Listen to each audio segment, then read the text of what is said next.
The Overwatch UI is your main source of information about your hero, and I'm going to make some UI changes to every tank hero to explore potential quality of life improvements and see how they can enhance the gameplay experience. And if you think that these changes are unnecessary or might add too much visual clutter, just imagine them as optional features that can be enabled or disabled in the hero settings. When D.Va loses her mech, she essentially becomes a separate hero, commonly known as Baby D.Va. This D.Va variation has its own ultimate meter charge, which you can build to regain your mech. But when you are in a Baby D.Va form, you lose access to your primary ultimate charge information. What many players might not realize is that self-destruct continues to passively charge in the background, even while you're in Baby D.Va form. So it can be a good UI addition to also see your self-destruct ultimate charging, separately from your Baby D.Va ultimate charge. Obviously, it's not super necessary to know how much ultimate you have on your self-destruct, since you can't use it anyway while you are in Baby D.Va form, but it can still be a good quality of life change to have it visible. A lot of abilities in Overwatch last for a certain duration, and a lot of them also have a timer UI, whether it be an ability that you're currently using or a duration of a shield. Doomfist, however, has a block ability that is also on a duration, but lacks an appropriate timer UI element that shows it. We can obviously just take the standard timer circle that most heroes have, but I feel like we can make it more interesting, and use his power block UI to integrate a timer into it instead. But that's not all. The Power Matrix perk absorbs projectiles for the first second of its duration. So, what if we also display this crucial 1 second by highlighting the first second of a timer with green color? Oh, and I also saw this very interesting suggestion, so And they say chivalry is dead. And they say chivalry is dead. There is one small similarity between Hazard and Junkrat. They are both capable of trapping the enemy players. Junkrat does it with his steel trap, while Hazard does it with his downpour ultimate. But sometimes you can end up trapping someone when they are behind a wall, and that's where Junkrat has something that Hazard doesn't. The trap notification that Junkrat sees when somebody steps onto his trap. As of this moment, there are two ways for Hazard to know if someone is caught in his ultimate without seeing them: a distinct sound cue and a hit marker. But even then, you might not even notice it. So what if we were to just give Hazard the very same trap indicator as Junkrat?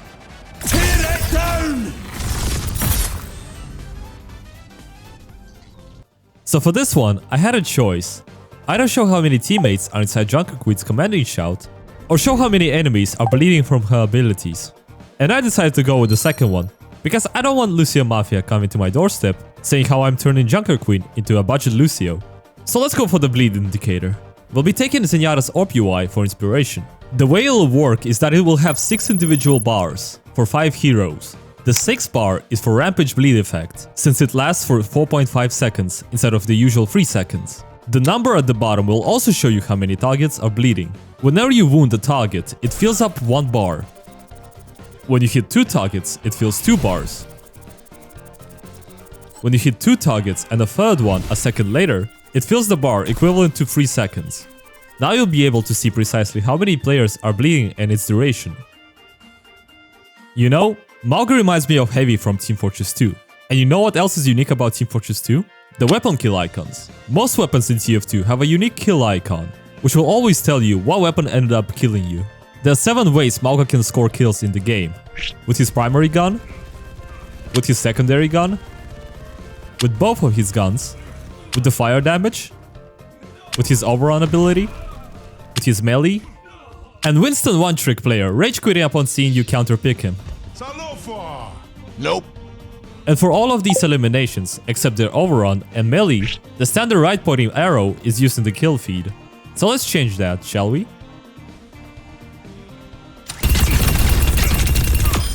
Couldn't keep up.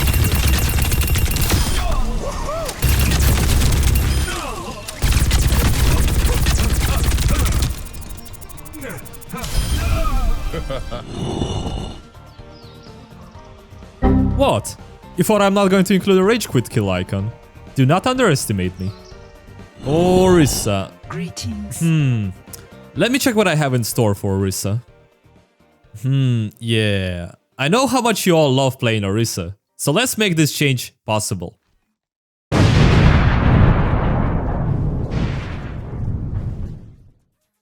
Ramattra has two forms, an Omnic form and a Nemesis form. In Omnic form, he shoots a stream of projectiles and can put a barrier down for protection, while in the Nemesis form, he gains more HP, punches instead of shooting, and uses block to protect himself. However, when Ramattra switches to Nemesis form, he loses track of his shield cooldown, which can result in situations like this one.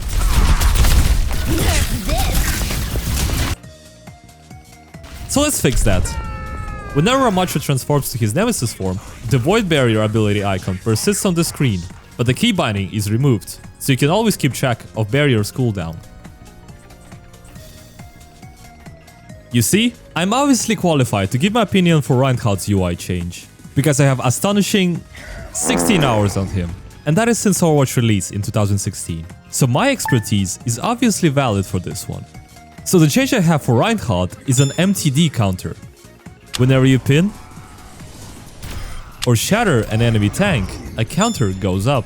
It is also displayed on the scoreboard, so you can probably show your and enemy team who is a better tank player on the server. With the release of perks, Roadhog has received a perk that allows him to heal his teammates. So if you decide to become a healer, not a support, then sometimes you might want to help out your teammate who is at low HP. But unfortunately, you were too far away from them, thinking that they are within your radius. So the solution here will be to give Roadhog a healing radius whenever he uses his vape ability, as well as the icon for the amount of team members inside your radius. Whenever you absorb damage with Sigma's kinetic grasp, 60% of it converts into overhealth. But there's a problem. You don't actually know how much overhealth you'll be receiving until the ability ends. And yeah, you can sort of tell how much you'll be receiving based on the size of the orb you see in your hand, but it's still a bit vague. So let's play around with the HP bar UI. Now, while absorbing damage, your HP bar will display the amount that will be converted into overhealth once the ability ends. It will utilize faded green bars, indicating that the overhealth is not applied yet. As Winston, you have two ways to fire your weapon. Standard primary fire, which allows you to zap multiple enemies at once, and the sniper monkey shots, a long-range alternative. Let's focus on the second one.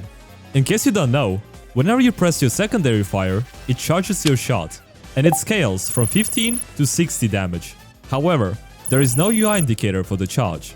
You have to rely on timing it yourself and the audio cue, but sometimes you can get the timing wrong and shoot for 50 damage instead of 60.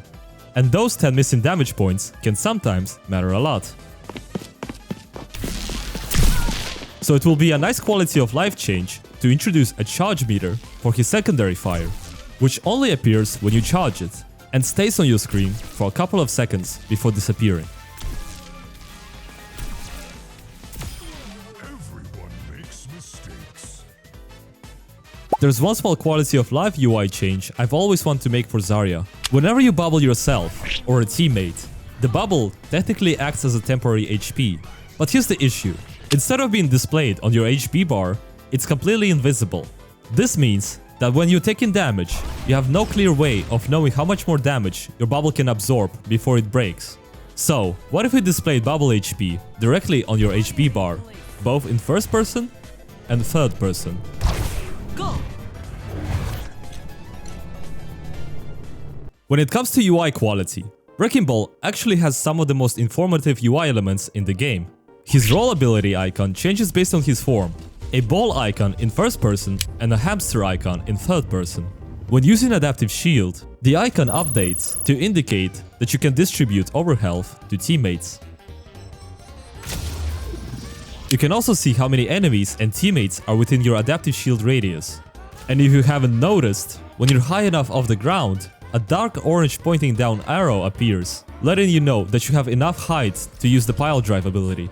So what I'm trying to say is that the developers have done a fantastic job creating UI for Wrecking Ball. But there's still one more UI change we can apply to Wrecking Ball that the developers have not thought about. If you've seen my previous UI change video, you might already know what's coming.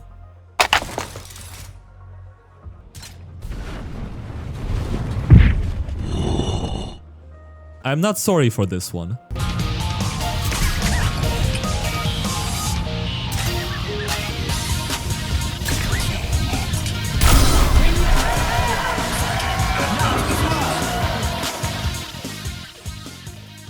Let me know what UI changes will you like to see for DPS heroes. Feel free to join my Discord server if you have any questions or just want to chat. Also feel free to become a Patreon, and I'll see you all in the next one.